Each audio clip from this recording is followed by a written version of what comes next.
Comment s'entraîner en musculation? Qu'on se le dise, on veut tous des épaules plus larges, un dos plus athlétique, des bras plus musclés, même des bras énormes. On veut des abdos tracés, des abdos dessinés. En fin de compte, on veut tous un corps athlétique. Et de toute façon, tu le sais, tout le monde en parle autour de toi. Tout le monde aimerait être plus musclé, tout le monde aimerait être mieux dans sa peau, avoir un corps, être plus sportif en fait, de façon générale. Pourtant, 95% de ces personnes n'auront jamais de résultats. La raison, c'est tout simplement qu'ils ne veulent rien faire. Ils veulent des résultats sans rien faire, sans s'entraîner, sans bien manger. Toi, si tu regardes cette vidéo, c'est que tu es différent. C'est que tu as compris que pour avoir des résultats, il fallait travailler, il fallait passer à l'action. Toi, tu le sais, il va falloir travailler dur. Il va falloir adopter ce que j'appelle la régularité long-termiste. Tu le sais, toi. Tu le sais que tu vas devoir travailler dur sur les bonnes méthodes. Et c'est pour ça qu'aujourd'hui, tu fais partie des 5% de personnes qui auront forcément des résultats. Mais la vraie question, c'est dans combien de temps? Parce que c'est bien beau d'appliquer les bonnes méthodes avec une régularité long-termiste. Mais c'est quoi les bonnes méthodes? C'est pour ça que dans cette vidéo, j'aimerais te donner 4 conseils qui vont te permettre d'améliorer ton entraînement et ainsi avoir une bonne méthode de prise de muscle. Avant de commencer, si tu ne me connais pas, je m'appelle Théo et je suis coach sportif. Bon, je ne suis pas le plus impressionnant de tous les coachs sportifs, loin de là, mais j'aide les skinny fat à se sculpter un corps athlétique parce que j'ai moi-même été skinny fat. J'ai lancé cette chaîne en 2020 où j'ai créé plus de 100 vidéos pour t'aider à prendre du muscle, à perdre du gras, à te sculpter même un corps plus athlétique. Donc si tu veux un corps plus athlétique, si tu veux te muscler, je t'invite à cliquer sur le bouton s'abonner et activer la cloche des notifications pour ne pas louper la vidéo qui pourrait te faire exploser en termes de progression. Le premier conseil que je pourrais te donner pour améliorer ton entraînement, c'est de t'entraîner avec une bonne fréquence. Généralement, la plupart des pratiquants vont faire par exemple les pecs le lundi, le dos le mardi, les jambes le mercredi, épaules-bras le jeudi, et peut-être le vendredi ils vont faire, je sais pas, c'est au hasard tu vois. Et en fait, ils vont diviser les groupes musculaires par jour. Mais c'est pas la bonne méthode, parce que ça fait que tu entraînes chaque muscle une fois par semaine. Ce qu'on veut, surtout quand on est débutant, c'est d'entraîner régulièrement tes muscles. Donc au moins 2 à 3 fois par semaine. D'ailleurs, je t'ai déjà fait une vidéo sur le format split, je t'invite à le regarder ici. Ce que je te conseille, ça va être de partir sur un format full body ou un format half body. D'ailleurs, c'est comme ça que j'ai construit mon programme Anti-Skinny Fat. C'est un programme half body. Si aujourd'hui, tu as déjà téléchargé le programme Anti-Skinny Fat, sache que je l'ai mis à jour. Donc je t'invite à le retélécharger. Si tu ne l'as pas téléchargé, tant mieux. Ça va être ta première fois. Ce programme, c'est plus de 8 séances qui vont te permettre de prendre du muscle, de te sculpter un corps plus athlétique, le tout en 8 séances sur 2 semaines. Bon, évidemment, pour être transparent avec toi, au bout de 2 semaines, tu ne seras pas un gaillard hyper athlétique. Par contre, tu commenceras à prendre de bonnes méthodes, tu commenceras à comprendre comment on s'entraîne et surtout, tu commenceras à comprendre comment on progresse au poids du corps. Pardon. Parce qu'évidemment, actuellement, les salles de sport sont fermées et on n'a pas forcément accès du matériel. Et c'est pour ça que dans ce programme, je t'ai mis 8 séances qui ne sont réalisables seulement au poids du corps. Je t'ai même mis des petites variantes aux élastiques et avec des sacs lestés au cas où tu aurais investi dans un petit peu de matériel. Ne t'inquiète pas, quand les salles vont réouvrir, tu vas accéder gratuitement sans avoir besoin à le retélécharger, de nouvelles séances de musculation en salle. Conseil numéro 2 pour améliorer ces séances de musculation, pour justement prendre plus de muscles, ça va être de progresser de séance en séance. Là, tu es en train de me dire, logique. Attends, je vois souvent, tu vois, je suis coach sportif en salle et justement, je coach les gens en salle, tu vois. Et je vois souvent des pratiquants qui font tout le temps la même séance. Je leur ai mis sur le papier développé couché, rowing, squat soulevé de terre, par exemple, avec du développé militaire. Donc 5 exercices. Je leur ai mis le nombre de répétitions, le nombre de séries, la charge, le temps de repos, etc. etc. Et toutes les séances, ils vont faire pareil. Si je leur ai mis un 4x12 à 60 kg au développé couché, à chaque séance, ils vont faire 4x12. Tu les revois un mois après, ils sont encore en train de faire 4x12 au développé couché. T'es là, mais... Attends. Si avec un physique, pour simplifier le truc, je vais associer des niveaux à un physique, tu vois. On va dire que tu as un physique de niveau 1. Si tu veux un physique de niveau 10, tu peux pas faire la même séance que tu faisais quand tu avais un physique de niveau 1 que quand tu faisais un physique de niveau 10. Donc ta séance de niveau 1, elle sera plus facile que ta séance de niveau 10. Pas forcément en mettant des exercices plus difficiles, mais en mettant des charges plus difficiles ou en mettant un plus gros volume d'entraînement. Et c'est là tout l'intérêt des méthodes de progression. Souvent, on entend parler de la surcharge progressive. Mais la surcharge progressive, c'est mettre de plus en plus lourd et ça peut porter à confusion.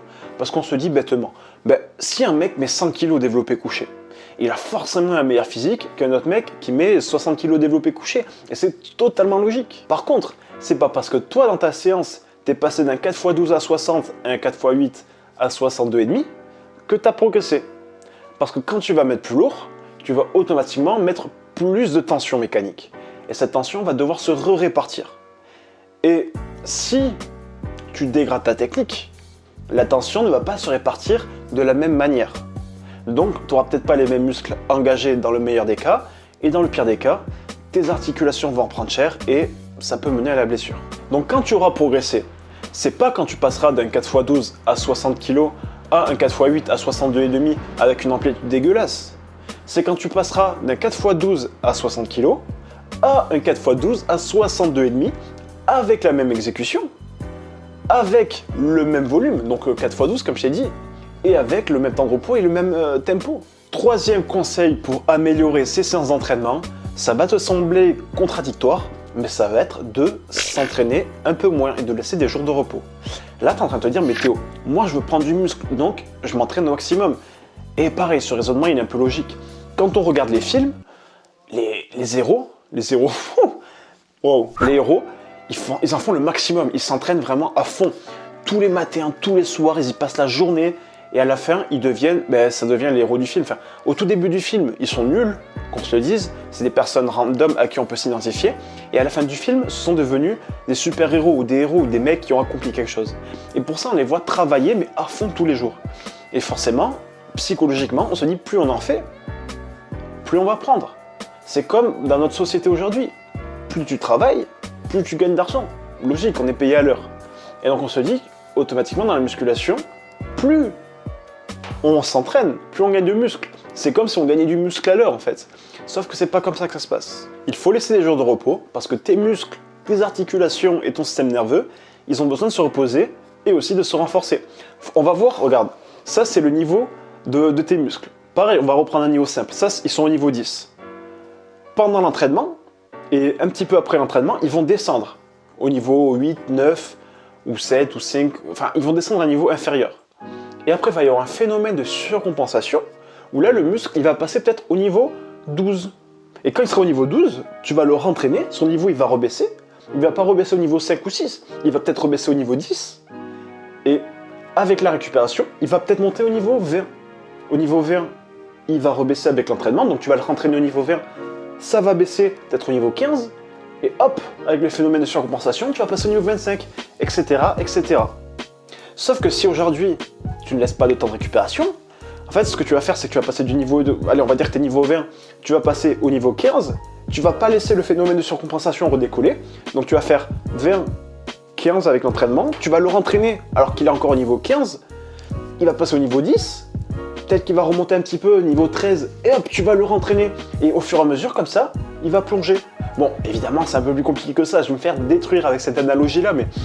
faut comprendre que tu dois laisser du temps de repos à tes muscles et c'est pour ça que dans le programme Anti-Skinny Fat de 2 semaines, j'y ai associé 12 semaines supplémentaires en bonus avec toute la partie nutrition parce qu'on verra ça juste après.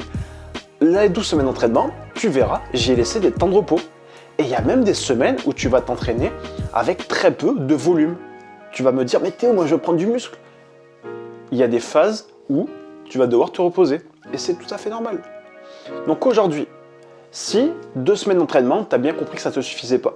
Donc 2 semaines de programme Anti-Skinny Fat, tu es en train de te dire ouais mais Théo, moi je vais m'entraîner plus. Sache que pour un tarif réduit, à partir du moment où tu as téléchargé le programme Anti-Skinny Fat, tu accèdes à 12 semaines supplémentaires pour un tarif ridicule.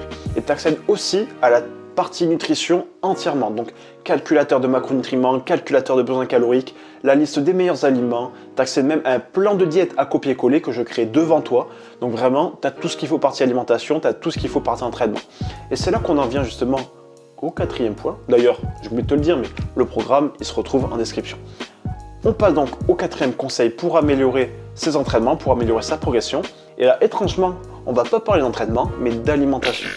J'en parle dans toutes mes vidéos. Si tu me suis, tu le sais. L'alimentation, c'est un point clé.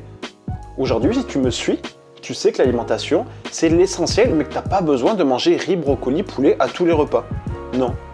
Le riz d'Inde, on le laisse à Thibaut InShape. Nous, on va se faire plaisir en mangeant. Donc ce qu'on va faire, c'est tout simple. On va calculer son besoin calorique dans un premier temps. Nous, on veut prendre du muscle, donc soit on se met à maintenance, soit on se met en surplus calorique. Ensuite, ce qu'on fait, c'est qu'on va choisir, répartir ces macronutriments. Donc un bon apport en protéines, environ 1,8-2 g de protéines. Ensuite, on répartit un bon ratio entre les lipides et les glucides. Ce que je te conseille, c'est d'avoir un apport minimal en glucides d'environ 150 g et au niveau des lipides, d'avoir un apport minimal d'environ 0,3 g par kilo de poids de corps. Après, c'est à toi d'estimer si il vaut mieux ou si tu te sens mieux et plus performant avec plus de lipides ou avec plus de glucides. Il va également falloir établir les bonnes quantités de micronutriments, c'est-à-dire fibres, vitamines, minéraux, oligo-éléments, mais tout ça c'est assez compliqué, on va en parler dans cette vidéo. D'ailleurs, je te parle de comment manger pour se muscler dans cette vidéo. Et donc, tu comprends tout l'intérêt de l'alimentation et c'est pour ça que dans les 12 semaines supplémentaires du programme Anti-Skinny Fat, je te parle d'alimentation. Tu retrouveras le lien dans la description. Avec ces 4 conseils, si tu les appliques dès ta prochaine séance, je peux t'assurer que tu vas décoller en termes de progression. Donc, je vais te montrer 2 vidéos pour aller plus loin. C'est comment prendre du volume musculaire et ici 6 astuces avancées pour la prise de masse musculaire. À demain mec, c'était Théo. Ciao ciao. D'ailleurs, je sais pas si tu l'as remarqué, mais je suis en train de filmer avec mon téléphone parce que la caméra ne marche plus. Allez, à demain mec.